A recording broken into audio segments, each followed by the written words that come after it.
Right, Pat McGinnis, National Housing Party. We're at the Veterans PTSD Camp Conference. Thanks for everyone who's attended. And I'm going to speak about three short things today. And just going to reiterate Lee Bishop's speech he just done, that we have a policy to completely ban foreign ownership of property and land in this country. There's no reason why any foreigners who do not live here and don't hold a UK passport should have the right to own property and land in this country, especially our football clubs. So just to reiterate that, I was also asked about a policy earlier on about illegal immigration. There's an estimated 2 million illegals in this country, and we've got a long-term policy to deal with it. And, you know, first we need to leave the Refugee Convention to make it illegal to enter the country on a dinghy. That's the first thing we've got to do. Once that's done, there needs to be a deterrent. Our suggestion is a 3-year prison sentence. The 2 million illegals currently here now would be given the option to leave the country and not get the 3 years if they leave an airport and seaport and give their DNA, fingerprints and photo when they leave. If they haven't committed a serious crime, they're free to go and banned for life. They won't get the 3 years. If they have committed a serious crime, they've got to be punished, because we can't just let people off for rapes and things like that. So also people who do get the 3 years after that and they try and enter illegally, there is a pay-out clause. You could pay £70,000 to get out, because obviously we don't want to keep these people in prison for it's a fairly minor offence, but we need to have a deterrent. So we need to build thousands of detention centres to deal with this, and they need to be detained until they agree to organise their papers and leave the country. Those detention centres can be later turned into social housing for our own people. We've got over 1 million people waiting for social housing in this country. So that's our long-term solution for illegal immigration. Legal immigration needs to be completely stopped. No more giving out UK passports to foreigners. So everyone's asking me about my arm today and my hand. And I was at church the other day, and you know, I've made the mistake of telling every single person I spoke to. Everyone was asking me, and I had to keep telling the same story about 25 times. So I said today I'll just say it in the speech. So I bought a remote-controlled helicopter for my nephew, and from China, and we got it over. I give it to him for Christmas. They couldn't get it working. 6 months went by, couldn't get it. I said, what's going on with the helicopter? Apache military helicopter. And so they said, oh, we can't get it. I said, give it to me and I'll try and get it going. Took it to this electrical shop. Said, can you help me get this going? Kentish Town High Road in Camden, if anyone knows it. And anyway, I managed to get it switched on. So I said, all right, let me take it outside. And I started flicking, as usual. I didn't read the instructions, so I've got to hold my hands up to that. And it just started up. It just started up. The propeller started and it started to fly off. And I got really worried it was going to go in the street or hit someone. And I thought I was grabbing the tail of it, and I just, out of instinct, I've just grabbed it. And it's just ravaged my fingers. And I thought it chopped my fingers off, to be honest. And this woman was screaming in the street, oh my God, he's lost his fingers. There's blood all over the place, all over the front of the shop. And then so we called an ambulance. I couldn't even look at it because I thought I'd lost my fingers. And an ambulance came, and then the ambulance driver was a woman, and basically the ambulance pulled over, and she kind of pulled over onto the pavement and crashed into a bloody bike chain railing, got all tangled up with the ambulance in the bike chain railing, and I'm like standing there, like fingers hanging off, and I'm like, what the hell's going on? And I had to tell her to straighten up, get reversed from this thing, get untangled. All the wing fell off the ambulance. And I was like, anyway, I got in the ambulance, there's no water, I felt dizzy, I was going to throw up.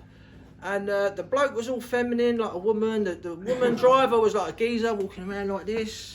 And I just thought, what the hell's going on? So then, we're on the way to the hospital, they're stopping at the red lights. I'm like, what are you doing? My fingers hanging off here. Oh no, we can't go through the red. I put the sirens on. No, we can't. Get to the hospital.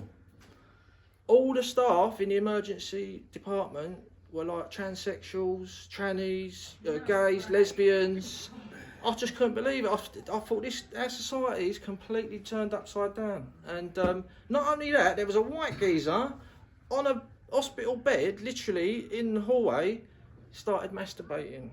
And I just thought, what the hell's going on here, man? Anyway, end up in the surgery bit, the doctor, middle-class white woman, blah, blah, she's trying to talk to me to calm me down because I was a bit nervous and that, and she's operating on my finger, sewing it together. She starts talking to me, oh, well, how are you, blah, blah, blah. I said, well, this society's going down the wrong way, isn't it? She said, what do you mean? I said, well, they got rid of Christianity. Oh, yeah. I said, well, we should have more children. No one's got any kids. And she said, oh, yeah, well, we're overpopulated. The planet's overpopulated. Getting a massive debate with her. She's literally saying my fingers up. And I'm in a massive debate with her. I said, look, just forget about it. So the whole hospital in central London is completely woke. And that's the story of that. So it's on the mend. It's not as bad as it was. One of the ligaments got cut 50%, and I can't work, can't do much. Really frustrated, but that's that story. That's that out of the way. So what I was going to talk about today was Twitter and X, and how liberating it's been for right-wing politics in this country, basically. Most of us here, we'd probably be banned now on Twitter from the previous owners before Elon Musk. Maybe one or two, not. But Elon Musk took over. It's not 100% free speech, but it's unprecedented times, in my opinion. You got the Mayor of London, you got the Prime Minister. You can literally leave a comment underneath there. You can tweet them. I know that they're not probably reading all the comments, but it's unprecedented times. You're seeing big debates between big politicians, Rupert Lowe, Nigel Farage. Don't really like either of them, but they're still important politicians in our system. So, I've made contact with so many people on X. A lot of our candidates contacted me through X. Lee Bishop, who's standing in Bedford, got a very good chance of winning in Bedford next year. Not next year, the year after. Angela Kingston in Grimsby. Callum Leet, who's no longer with us, who's got our best result so far in South Gloucestershire. He got 226 votes with a statement of National Housing Party, no more refugees. We didn't do any door knocking, just done a leaflet. I've met a lot of people through X, and it's been a great help, in my opinion, to the cause. Also, last year, some of you may know that I did get arrested. Got a letter off the police saying they want to interview me for something I said on social media, and I'm like, I'm not going down to the police station. So I blanked it. Something else happened. Cut a long story short, one day I was out driving, and obviously my number plate, they put a warrant out for my arrest because I didn't comply. I didn't comply to go to the police station. So my number plate obviously triggered their ANPR system. I got arrested. Armed police, coincidental, because I live in the City of London, well, right next to the City of London, they were city police. And basically got arrested. You're under arrest for inciting racial hatred against the Jewish community. I said, whatever. So they tried to do me for offensive weapon as well, and I'm a tradesman. I said I'm a tradesman because I had 2 hammers in my van. You know what I mean? It's just ridiculous. Got arrested. 18 tweets they were investigating me for. And it was just ridiculous. One was saying, my opinion is Mossad did 9/11. I don't care, that's my opinion. I'm not expecting everyone to agree with that, but that's my opinion, and I should have the right to say that, right? So that's one tweet they was trying to do me for. Another tweet was I had quite a popular video saying that Jewish ideas destroyed this country, not Islamic ideas. Another tweet was I retweeted Nick Fuentes saying that the Jewish Pharisees of Jerusalem ordered the execution of Jesus Christ.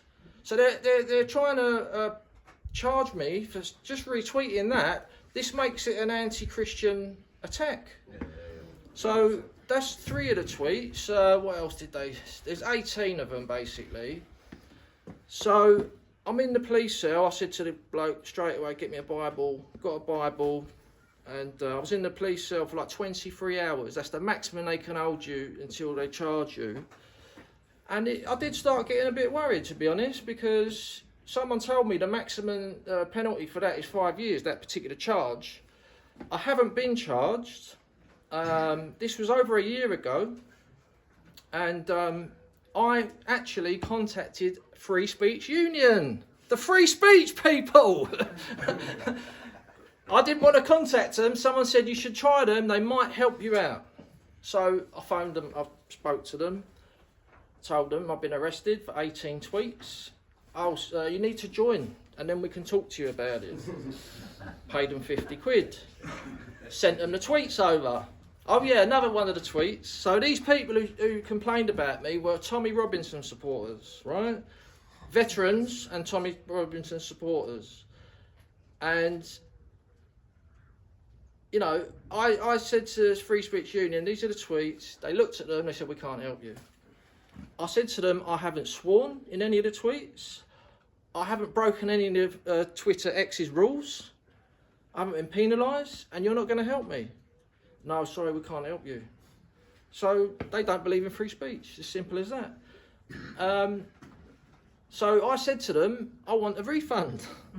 And they didn't want to give me the refund. I said, are you serious? I said, if you don't give me a refund, I'm going to complain to Elon Musk. This is when the free speech thing was really big on X. So, yeah, they eventually gave me the money back. But I've waited to see if I was going to be charged, because it's been about, well, the actual tweets is over a year ago, it's about 18 months. But I got arrested in November last year. So it's been about 8 or 9 months. I haven't been charged. So I don't think I'm going to be charged. And I'm going to make a big thing about this Free Speech Union, because they are an absolute joke. They only want free speech for a Zionist dictatorship. That's all they want. And that is not free speech. So, still, Twitter, X, is still been a very liberating aspect of the movement, in my opinion. You know, Jada Franson got a very successful channel. I'm not the best tweeter in the world, but I've had some really good tweets. I've had some tweets had 3.2 million views. And, you know, how are we going to get that? You know, what platform's going to give you that? So, yeah, so that's the Twitter aspect of it. And like I said, you know, I've had candidates contact me through there, and they may not have contacted me if we wasn't on Twitter. So my Twitter handle is at NHPUK, capital letters, official with a capital O at the beginning. John Lawrence is NHPUK leader. So come and see us on Twitter if you're watching this video. And I advise people to get on Twitter X. It's a good platform. I enjoy it. And thirdly, I want to talk about my local election campaign, which is going very well indeed. And as a lot of you may know, I've been door knocking for this particular campaign for 2 years and 3 months. Obviously, I've had to stop because of this, which I'm very frustrated about. But I have got more than 1,000 people who have said they will vote for me. Just in my local ward, there's 8,000 voters in my ward. Now, obviously, all those people are not going to definitely vote for me, but I know where they are and I can target them. So I can go back and see them and, you know, reinforce my message, and hopefully I'm going to get their vote. But it's all to play for. And also, Jeremy Corbyn is about to start his party. This is going to split the Labour Party. In London, Labour have ruled London with a minority of voters for the last 15 years, I would say. In the mayoral election, 900,000 people voted for Khan. And it wasn't Muslims who voted for him. It was the white lefty liberals. Some of the Muslims may have, but the majority are the white lefty liberals in London, and they are getting all the Labour councillors elected as well. So this Sultana and Corbyn thing is going to split their vote in half, and it's going to be very good for me in my campaign. So, you know, it's going really well. The local Somalian Labour councillor who I've been competing against, he's thrown the towel in. He said he's not going to contest the next election. For people who don't know, the local elections in London are every 4 years.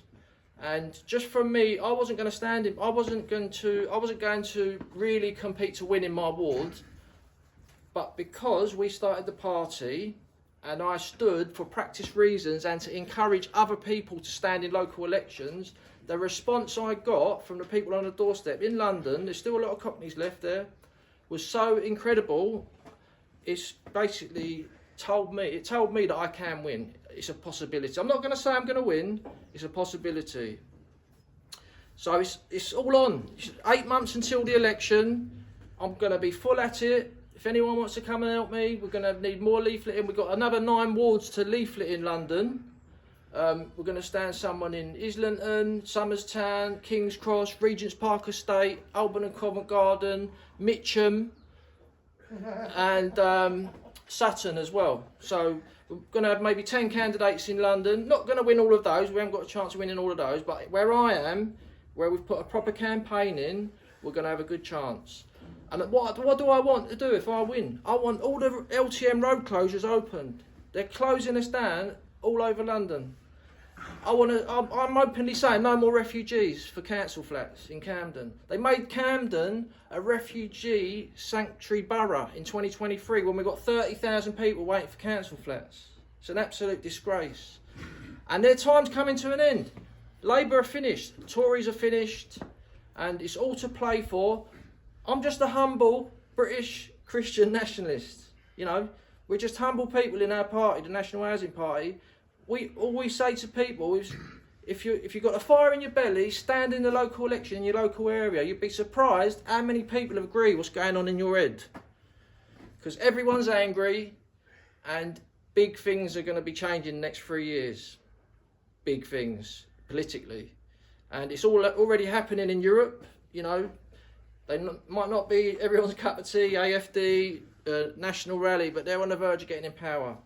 And eventually, somewhere in Europe, a genuine Christian nationalist party will be able to get through. That's my hope, and I think it can happen. So, I'm Pat McGinnis. I'm the Treasurer and Press Officer for the National Housing Party. Thanks for listening to me. Thank you.